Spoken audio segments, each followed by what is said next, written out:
Kuya Carl? Oo, ano? Bit lang ako ng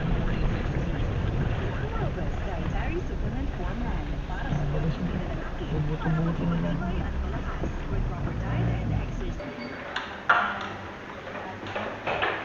Coordinate lang ang dito.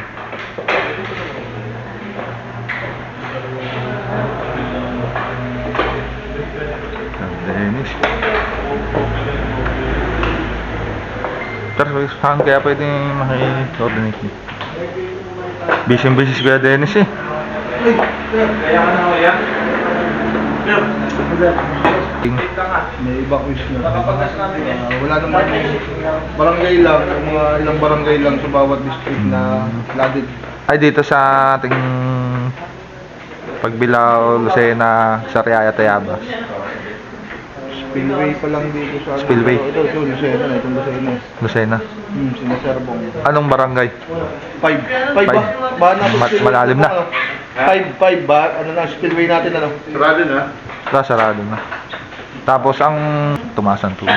Ngayon binabantayan sir yun sa coordinate si Serbong tungkol sa barangay 10, Barangay 10. Kalakalaw, pati 5. Ay. Ito yung support at sa first. Support, barangay lang. Sa alas lahat naman, support,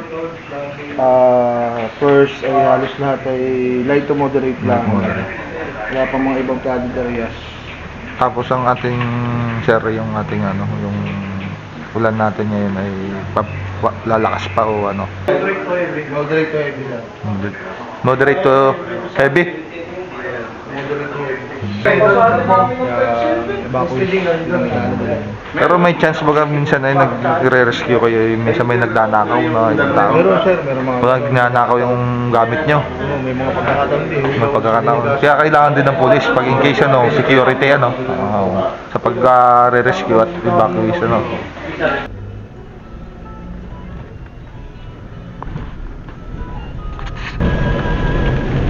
Yung mga tulay-tulay mo, yung mga bahay. Kami po ay mula sa 1st Platoon, 1st QPMFC na nagpapaalala po sa inyo na maaaring tumaas ang ating tubig. Kami po ay magpapaalala mula po sa 1st Platoon, 1st QPMFC na may posible pong tumaas ang ating tubig sa ilog. Yeah, look, you know I'm coming correct. Go time, no rest. Only trust two things now, myself and the process. You know I'm coming correct. Whole time, no less. Sleeping on me, I